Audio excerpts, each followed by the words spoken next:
Hello दोस्तों। राधे राधे। कैसे हैं आप सभी लोग। आज की कहानी है, चलो एक बार फिर से। मैंने घर में कह दिया था, वहां शादी नहीं होगी तो कहीं नहीं करूंगी, और आपने तो खोटे सिक्के जैसा रिश्ता लौटा दिया। तब दिल बहुत दुखा, अपने में कमी खोजती रही। अब जाकर पता चला कि असली बात क्या थी।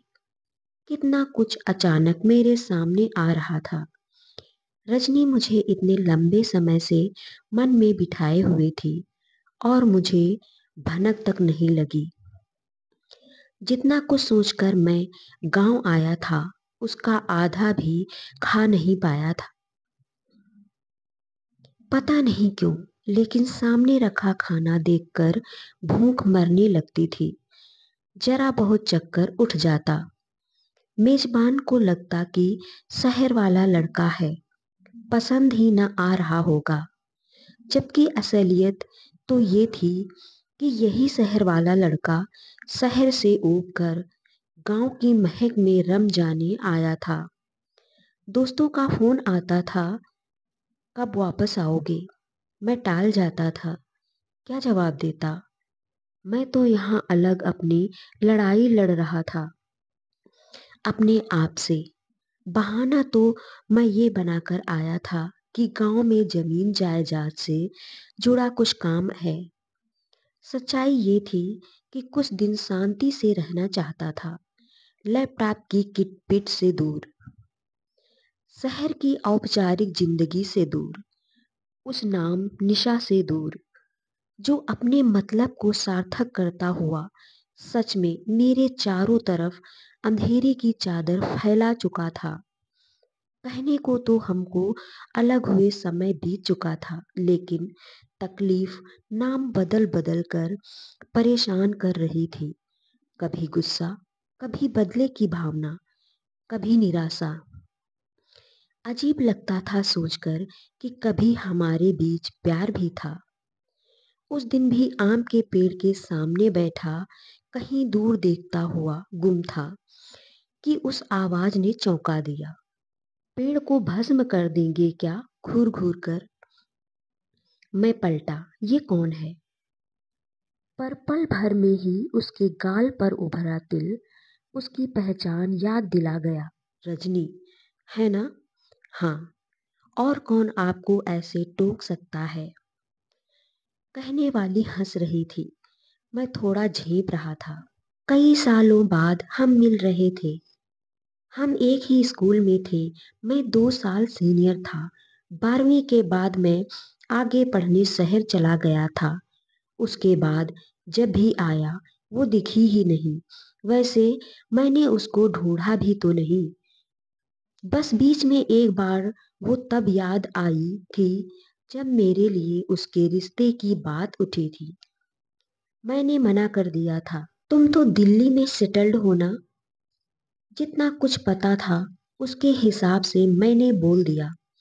वो बड़ी सहजता से नकार गई। नहीं, शादी दिल्ली में हुई थी, सेटल्ड तो यही हूँ।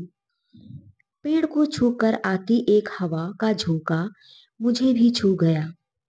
इतना आत्मविश्वास, इतनी तसल्ली, ये सब हर किसी के पास क्यों नहीं। मैं आपको बुलाने आई थी। आज रात का खाना हमारे घर पर है। रास्ता तो याद है ना। उसके स्वर में एक ताना था, और यह एहसास मुझे थोड़ा और शर्मिंदा कर गया था। जब मैं छोटा था, तब उसके घर दिन में इतने चक्कर लगाते थे कि दोनों घर लगभग एक से ही लगने लगे थे। एक बार इस गांव से बाहर क्या निकला, मानो हर दूरी को खींचकर मैंने लंबा कर दिया। मैं गांव आता ही कितने दिन के लिए था। कभी 2 दिनों के लिए, कभी एक हफ्ते के लिए। और उन दिनों में भी ना किसी से मिलने जाना, ना ही कोई घर आए तो उसको अपनी शक्ल दिखाना। बस एक अपनी अलग दुनिया बना ली थी मैंने। पढ़ाई, फिर नौकरी, और जब से माँ बाप नहीं रहे तो गांव के नाम से चिढ़ हो गई थी। उसके बाद तो मुनीम जी ही यहाँ का काम देखते रहे। मुझ तक हिसाब और रुपए पहुंचाते रहे। बस इससे ज्यादा यहाँ की मिट्टी से कोई संबंध नहीं रहा। रात को उसके घर पहुंचा तो एक अजीब सी झिझक से घिरा रहा। उससे शादी के लिए मैंने ही मना किया था। ये बात जितनी मुझे याद थी उससे ज्यादा उन लोगों को याद होगी, यह तो तय था। तब भी वो दोनों मुझे इस तरह दुलार रहे थे जैसे मैं सालों पहले वाला वही बच्चा था। आप दोनों यहाँ अकेले रहते हैं? खाना खाते हुए अजीब सा सवाल मैं पूछ लिया, जबकि रजनी मुझे सुबह बता चुकी थी कि वह भी यहाँ रहती है। क्या मेरे मन के भीतर बैठा कोई सवाल मुझे यह सब पूछने को कह रहा था? चाची अचानक गंभीर हो गई थी। नहीं बेटा, हम तीनों लोग यहाँ रहते हैं। रजनी दिल्ली में थोड़ी रहती है। इतना बोलकर वह चुप हो गई थी। बात बदलने के लिए चाचा जी और दूसरी बातें पूछने लगे और मुझे ऐसा लगा कि इस बात को आगे बढ़ाने से बचने के लिए रजनी भी वहां से उठकर चली गई थी। खाना खाने के बाद चाचा मुझे मेरे घर तक छोड़ने आए। दरअसल वे उस अधूरी बात को पूरी करना चाहते थे जो उस समय छूट गई थी। बेटा, शादी के बाद रजनी करीब 5 महीने दिल्ली में रही होगी, फिर यहीं आ गई। अभी कोर्ट कचहरी में मामला चल रहा है। जल्दी ही सब निपट जाएगा। क्या बताएं, जैसी भगवान की मर्जी। उस रात मैं बहुत कुछ सोचता रहा, कभी अपने घर के बारे में, कभी नौकरी, कभी निशा, तो कभी रजनी के बारे में भी।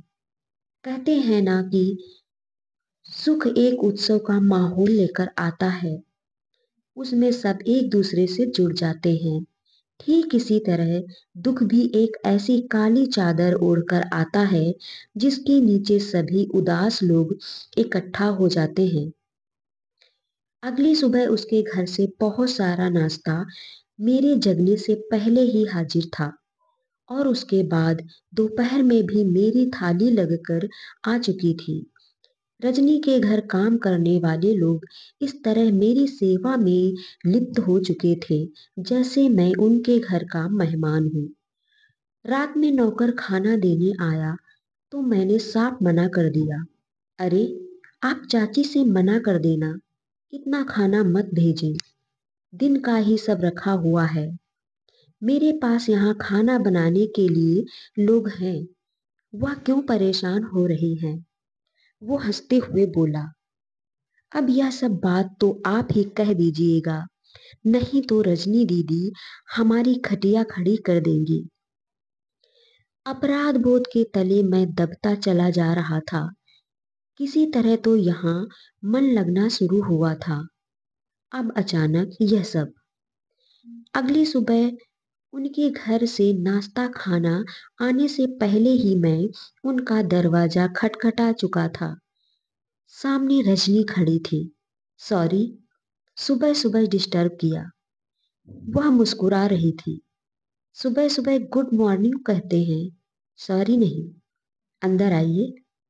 मुझे लगा जैसे वह कहीं जाने के लिए तैयार खड़ी थी।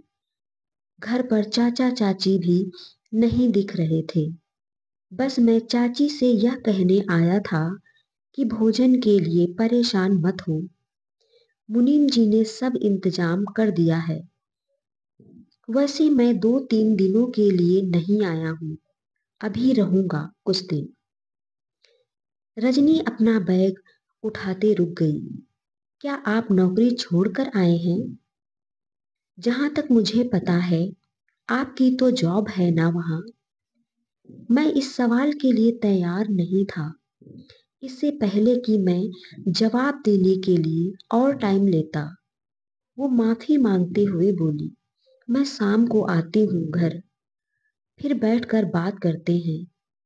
अभी मुझे जाना है। इतना कहते ही उसने ड्राइवर को आवाज दी और मुझे हक्का बक्का छोड़कर चली गई। यह इतनी जल्दी में जा कहाँ रही थी? चाचा चाची भी घर पर नहीं दिख रहे थे। कोई बात तो नहीं हो गई? मैंने पास खड़े नौकर से पूछा। क्या हुआ? सब ठीक है ना? कोई बीमार है क्या? आज दीदी शहर गई हैं, मालिक मालकिन को अस्पताल दिखाने। उन दोनों को सुबह छोड़ आई थी। अभी कुछ कागज पत्तर लेने घर आई, अब फिर गई हैं। मेरे पास रजनी का फोन नंबर नहीं था। मैंने किसी और से मांगना ठीक भी नहीं समझा। शाम होने का इंतजार करता रहा। रजनी शाम बीतने के बाद घर आई, साथ में चाची भी थी। मुझे पता चला कि आप सब लोग अस्पताल गए थे। मैं तो घबरा गया था। तुमने मुझे बताया भी नहीं। सुबह कुछ मैंने रजनी को देखकर शिकायत की। अरे कुछ खास नहीं था, बस इन लोगों का रेगुलर हेल्थ चेकअप करवाती हूँ, इसलिए गई थी। इतना कहने के साथ ही रजनी ने मुझसे टीवी ऑन करवा लिया था और चाची की पसंद का सीरियल लगाकर उनको आराम से बैठा दिया था। इसी बीच उसने कब नौकर को इशारा करके अपना साथ लाया खाना भी लगवा लिया, मुझे तो पता ही नहीं चला। एक थाली चाची को पकड़ाकर एक मुझे थमा गई। रजनी से मैं प्रभावित हो रहा था और इसके एक नहीं कई कारण थे। गांव की लड़कियों की जो एक बनी बनाई छवि होती है, जिसमें उनको ठीक से बात करना नहीं आता, घर से बाहर निकलने में झिझकती हैं, निर्णय लेने की क्षमता नहीं होती, डरी सहमी सी होती हैं। रजनी उन सब से एकदम अलग थी। आप सुबह कुछ बता रहे थे, मैं पूरी बात सुन नहीं पाई थी। उसने खाना खाते हुए प्रसंग छेड़ दिया। मैंने एक बार चाची की ओर देखा, वह टीवी देखने में व्यस्त थी। मैंने बताना शुरू किया। सही सही बताऊं तो मैं हमेशा से चाहता था कि किसी शांत जगह रहकर कुछ करूं, जैसे कि यही अपना गांव। कुछ साल शहर में नौकरी करके भी देख ली। अब लगता है कि यहीं रहूं। बहुत कुछ सोच कर आया था, लेकिन मन यहाँ भी नहीं लग रहा है। मेरे कहते ही उसने एक भरपूर निगाह मुझ पर डाली। आपके मन में तो कुछ और है। बात गांव शहर नौकरी की है या किसी और से भाग रहे हैं? किससे भाग रहे हैं? खाना खाते हुए मेरे गले में अचानक कुछ अटक गया। क्या कहूँ इससे अब? कह सकती हो किसी से भाग रहा हूँ, किसी की याद से भाग रहा हूँ, लेकिन उससे क्या फर्क पड़ता है? खैर तुम बताओ, क्या पढ़ाई की? और आगे मैं और कुछ पूछते पूछते रुक गया, लेकिन वो सब समझकर बताती चली गई। यहाँ से इंटर करने के बाद मैं बुआ के यहाँ चली गई थी। वहां से आगे की पढ़ाई की, नौकरी भी की उसके बाद। इतना बोलकर वह रुकी। मुझे ऐसा लगा जैसे वह यह कहने वाली थी कि इसके बाद आपसे शादी की बात चली और आपने मना कर दिया। मैं असहज होने लगा था। तभी बात का रुख किसी और दिशा में मोड़ते हुए उसने बोलना जारी रखा। उसके बाद मेरी दिल्ली में शादी हो गई। कुछ महीने ही मैं वहां रह पाई। फिर गांव ने मुझे वापस बुला लिया। अपने जीवन की एक बड़ी दुर्घटना को बस एक घटना बताकर उसने माहौल को हल्का कर दिया था। मैंने पूछ लिया, अगर मैं पूछूं कि ऐसा क्या? अच्छा खैर छोड़ो। वह भी उस वक्त चुप हो गई थी। चाची खाना खाकर उठ गई थी। वापस आकर चाची फिर से टीवी देखने के लिए जैसे ही तल्लीन हुई, उसने बताना शुरू किया। जब शादी तय हुई, तब उन लोगों का कहना था कि उनको एक पढ़ी लिखी लड़की चाहिए, जो हर तरह से आत्मनिर्भर हो, स्मार्ट हो। लेकिन असलियत कुछ और थी। शादी के हफ्ते भर के भीतर ही दबाव आना शुरू हो गया कि गांव का सब कुछ बेचकर उन लोगों के नाम कर दूं। धीरे धीरे समझ में आया कि शादी के लिए मुझे चुनने की वजह मेरी पढ़ाई लिखाई नहीं, बल्कि मेरी संपत्ति थी। मैं चुपचाप उसकी बातें सुन रहा था, बताते हुए दर्द की एक रेखा उसके चेहरे पर खिंच आई थी। पापा मम्मी इस बात के लिए भी तैयार थे। उनका कहना था कि जब एक दिन यह सब होना ही है तो अभी ही सही। लेकिन मैं इस बात के लिए तैयार न थी।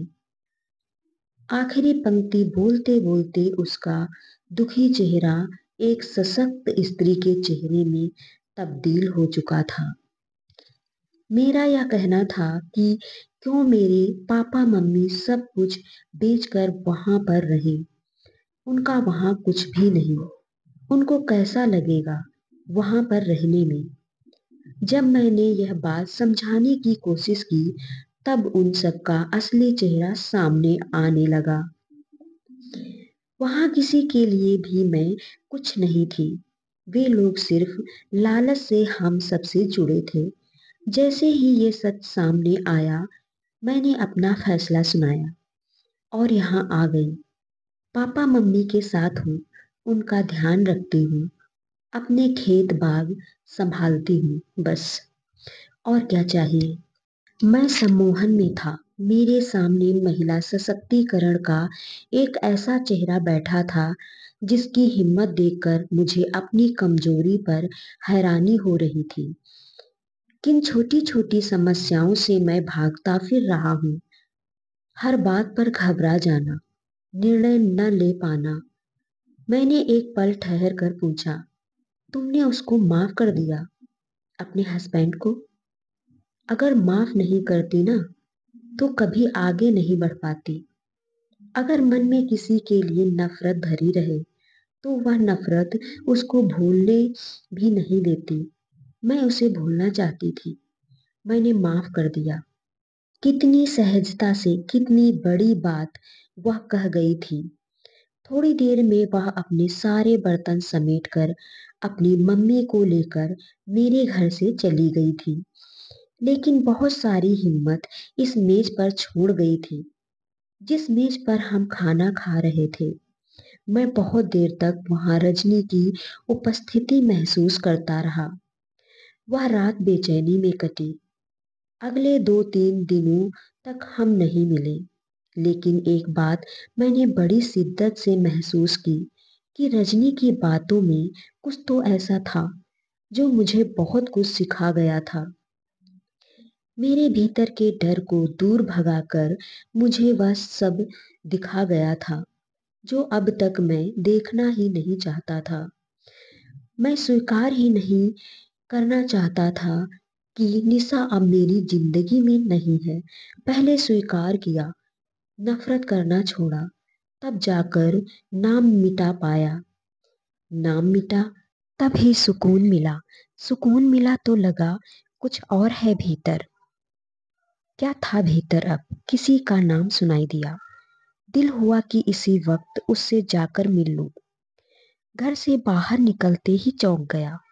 देखा, फलों का एक बड़ा सा टोकरा लिए रजनी का नौकर मेरे घर की ओर ही चला आ रहा है, और उसके ठीक पीछे पीछे गुलाबी साल में लिपटी हुई वो खुद। आप कहीं जा रहे थे? उसके पूछते ही मैंने तुरंत झूठ बोल दिया। हाँ, बस ऐसे ही टहलने। अच्छा, फिलहाल तो आप ये रखिए, थोड़ी देर में नाश्ता भिजवाती हूँ। रजनी, 1 मिनट। मैंने उसको रोका। मैं उससे कुछ कहना चाहता था। उसने नौकर को घर जाने के लिए कहा और मेरी बात सुनने के लिए रुक गई। मैं कहने के लिए पूरी तरह तैयार नहीं था, तब भी मैंने कोशिश की। रजनी, मैं कुछ कहना चाहता हूँ। एक्चुअली मैं सॉरी कहना चाहता था। वो रिश्ते वाली बात, इसके आगे मुझसे कुछ कहा नहीं गया। नहीं, इसमें सॉरी जैसा कुछ नहीं था। हो सके तो मुझे कारण बता दीजिए। वैसे जरूरी नहीं है। मैं सच बोलना चाहता था। मैंने बोला भी। मैं एक रिलेशनशिप में था और वही सब है जो मुझे परेशान करता रहता है। उन्हीं यादों से भागता फिर रहा था अब तक। अब तक? अब नहीं भाग रहे हैं? नहीं। तुमने उस दिन समझाया था ना, तब से निशा को माफ करने की कोशिश कर रहा हूँ। निशा नाम था? हाँ, अपने नाम वाला ही काम किया उसने। हर जगह अंधेरा करके चली गई। रुकते रुकते भी मेरे मुंह से यह कड़वी बात निकल ही गई थी।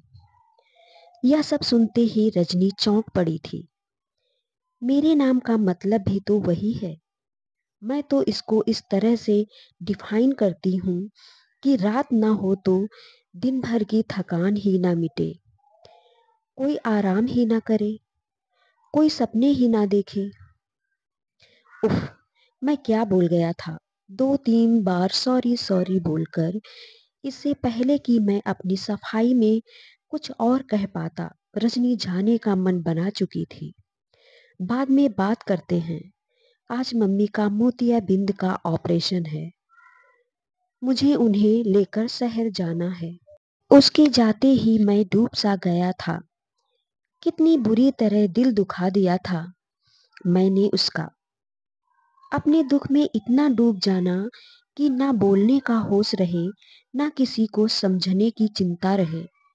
यह कहाँ की समझदारी थी। वह दिन बहुत भारी बीता। रात को मैं चाची को देखने भी गया, तब भी रजनी मुझसे कटी कटी सी ही रही। लेकिन मैं अपने भीतर कुछ बदलता हुआ देख रहा था। वो जितना मुझसे दूर जाने लगती, उतना ही मैं खुद को उसके नजदीक पाता। उससे मिलने के बहुत सारे बहाने लिए मैं हमेशा तैयार रहता। कभी खेती से संबंधित कोई मशवरा लेने पहुंच जाता, कभी कोई डॉक्यूमेंट बनवाने के बारे में पूछताछ कर लेता। उस दिन चाची को शहर लेकर जाना था। किसी काम का बहाना बनाकर मैं भी साथ हो लिया। लौटते समय रास्ते में चाची जी ने पूछ लिया, गांव में चर्चा है कि तुम नौकरी छोड़ आए हो, अब यही रहकर सब देखोगे? मैंने कार चलाते हुए इतने जोर से कहा कि पीछे बैठी रजनी भी सुन ले। जी चाचा, अब यही अच्छा लगता है। हाँ ठीक भी है बेटा, इतना कुछ है तुम्हारे पास, खेत खलिहान, बाग बगीचा, ये सब देखो। क्या रखा है शहर में? क्या रखा है शहर में से ज्यादा महत्वपूर्ण प्रश्न मेरे लिए कुछ और था। क्या सब कुछ है मेरे पास यहाँ, और जो कुछ है वो सिर्फ मेरा भ्रम है? मेरे मन में रजनी के लिए एक नए एहसास का जन्म लेना, कहीं पिछले रिश्ते यानी निशा के जाने की भरपाई तो नहीं है? ये सवाल मैं बार बार खुद से किया और हर बार यही जवाब पाया कि नहीं। यह एक नई कोपल के आने जैसा एहसास है, जिसका पिछले सूखे पत्ते से कोई वास्ता नहीं है। और रजनी के लिए उससे कैसे पूछूं? हो सकता है ये बात करते ही हमारी बातचीत ही बंद हो जाए। नहीं नहीं, ऐसा भी तो हो सकता है कि वो भी जिंदगी को एक मौका और देना चाहे। मन को सिक्का बनाकर मैं उछाल उछाल कर देखता रहा। अगर रजनी ये कह दे कि अब क्यों आए हो, तब तो मना कर दिया था ना। मैंने दिमाग पर जोर डाला। हो सकता है वो भी मुझे पसंद करने लगी हो। नहीं, संभव है। ऐसे लड़के को वो क्यों पसंद करेगी जो उसके साथ जुड़ने से मना कर चुका हो? बीसों ख्याल आए और गए। फिर मैंने खुद को समझाया, बात तो करनी ही पड़ेगी। चित या पट, बिना सिक्का उछाले पता कैसे चलेगा? अगली सुबह मैंने अपने घर आंगन में खिले छोटे बड़े फूल चुने, उनको करीने से बांधा, बीच में एक कागज पर सॉरी लिखकर छुपाया और सीधे उसके घर पहुंच गया। रजनी ने ही दरवाजा खोला। मैंने सोचा आज नाश्ता यहीं कर लूं, ये तुम्हारे लिए।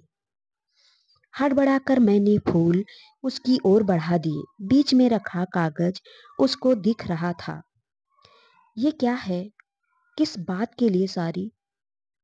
वो उस दिन तुम्हारे नाम को लेकर वो सब कहा। सब लोग सो रहे हैं क्या? हाँ। कागज को फूलों से हटाकर अपनी मुट्ठी में छुपाती हुई रजनी मुझे कितनी अपनी सी लग रही थी। क्यों छुपा रही थी? कि कोई देख न ले। नाराज होती तो फेंक देती उसको। मेरी हिम्मत बढ़ी। कुछ बात करनी थी। आइए बैठिए, चाय भी तैयार है। चाय का गर्म कप अपनी ऊष्मा से थोड़ी और हिम्मत भर गया। एक भरपूर नजर मैंने चाय पीती रजनी पर डाली और एक झटके में कह गया, मुझे पता है तुम मुझे बिल्कुल पसंद नहीं करती हो, तब भी मैंने। मतलब क्या हम दोनों? उसके कप से चाय छलकी, हमारी आंखें मिली। उसने आंखें फेर ली। क्या हम दोनों? पूरी बात कहिए। क्या हम दोनों आगे के लिए कुछ सोच सकते हैं? देखो, पिछली बात मत उठाना। मैंने बताया था तुमको रिश्ते के लिए ना कहना। उसमें तुमको रिजेक्ट करने जैसा कुछ नहीं था। कोई और भी होता तो भी मैं मना ही करता।